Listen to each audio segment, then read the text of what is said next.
Welcome back to the Michigan Business Beat, brought to you on the Michigan Business Network from the Grand Hotel.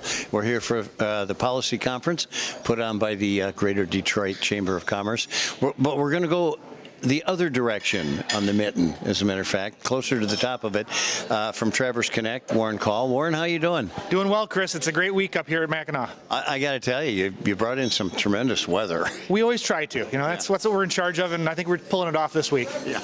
All right, let's redefine Traverse Connect, because it is kind of not a new organization, but it's very different from what it used to be. Yeah, newly formatted over the last several years. Traverse Connect is the combination of the Traverse City Area Chamber of Commerce and Economic and Community Development. So it's all economic, community development, and Chamber of Commerce services for the Grand Traverse region under one roof. Well, it's tremendous how you guys have gotten involved in, honestly, the economic development of your community. I can remember when people went there to use the beach and then they went home, and now you've got a vibrant economy.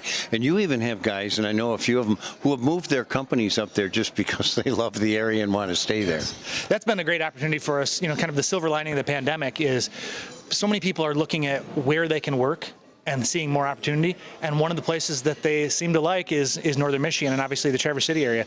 So we're very lucky to have so many entrepreneurs relocating to the area, remote workers relocating to the area, and even traditional manufacturers and other producers looking at what they can do in northern Michigan. All right, so let's talk about the issues, because I know your issues are pretty consistent with the rest of the state. Talent's got to be number one. It is. Talent is number one, and that's across the board, right? It's hospitality, it's healthcare, it's manufacturing, it's services. Nobody has the talent, and that is, of course, issue number one.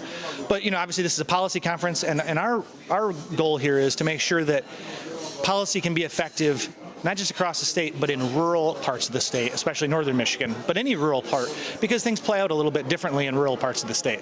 Well, and this brings us to another issue, which is broadband. I mean, we had a big announcement on commitment to infrastructure. Broadband's got to be one of the biggest things in infrastructure. Yeah, broadband is huge, and really in northern Michigan, we can't wait around. We would love more support from the federal and state government. But our local governments and local units of government are taking it upon themselves, using ARPA funding and other sources to address it at a local level, because it's such a pressing need. One time you guys put together a fund to help entrepreneurs in your area. Is that still going on? Yes, it is. We have the Venture North Funding and Development, which supports small business creation and funding. We also have a great partnership with the Northern Michigan Angels, which is technology and startup funding, capital investment. So there's a good source of capital for a lot of different businesses in Northern Michigan. Well, it's a great place, and it's kind of nice to step off your porch up there too, on the way to work. Yes, it is. Yeah, it's nice coming to Mackinac. It's right in our backyard, so it's a great trip up. Warren, give us a little of your background, how you gravitated to here. Yeah, I did not come from an economic development or chamber background. I was a board member at the chamber at one point. I was a board member for the Economic Development Corporation locally, as well as involved with government relations at a committee level, but all of that was just volunteer. It was when two things happened. One, my predecessor retired, and number two, our organizations went through a big strategic planning initiative that basically indicated that everything needed to be rebuilt from the ground up. And I got tasked to lead those efforts, and it's been an exciting and wild ride. I bet it has, as a matter of fact. But you get good buy-in up there from the community. I mean, the business community especially. We do. We have a fantastic business community that are very engaged. They're engaged not just in their businesses, they're very engaged in nonprofit leadership and community leadership across the entire region. So we're very lucky to have a cohesive team of organizations working together. So COVID was very strategic in who it helped and who it hurt. As a golf course owner, I got to say I was one of the beneficiaries because it was one of the things they could do. Your tourism industry had to take some blows. Our tourism industry had probably the worst of it of anyone, because, as you know, Northern Michigan runs on tourism at least part of the year, and we had a solid season where it just didn't happen, or almost didn't happen. And so helping our hospitality and hotel industry folks to recover from that has been a big lift. I'm happy to say that, they are enjoying the last year or so of the recovery, but still there's that talent issue. So now their customers are back, but they don't have enough staff to help all those customers, and that's a pressing issue.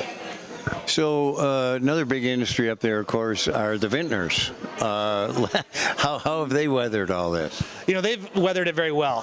Personal note, we have a vineyard and work with Left Foot Charlie, the urban winery in Traverse City, to produce our family's wine. And it's a great thing for our industry. It's one of the things that's really put us on the map with tourists.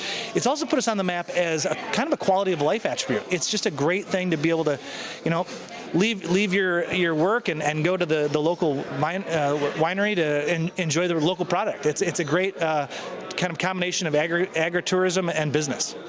And over the years, over there in Acme, they've been a pretty good partner for you, haven't they? Yes. We are so thrilled with what's happening with the horse show. It is phenomenal. It is one of the great success stories and has really put Northern Michigan on the map for a whole new set of clientele who are now moving to the Traverse City area on a permanent or semi-permanent basis, and they're bringing their businesses with them. They're bringing their families with them. They are now locating to the Traverse City area as their at least seasonal headquarters, if not year-round headquarters. You've done a marvelous job up there, Warren. You really have. Warren Call from Traverse Connect. Thanks for spending some time with us. My pleasure. Thanks, Chris. All right, bud. You're watching the Michigan Business Beat on the Michigan Business Network. I'm Chris Holman. We'll be right back with more from the Policy Conference on Mackinac Island.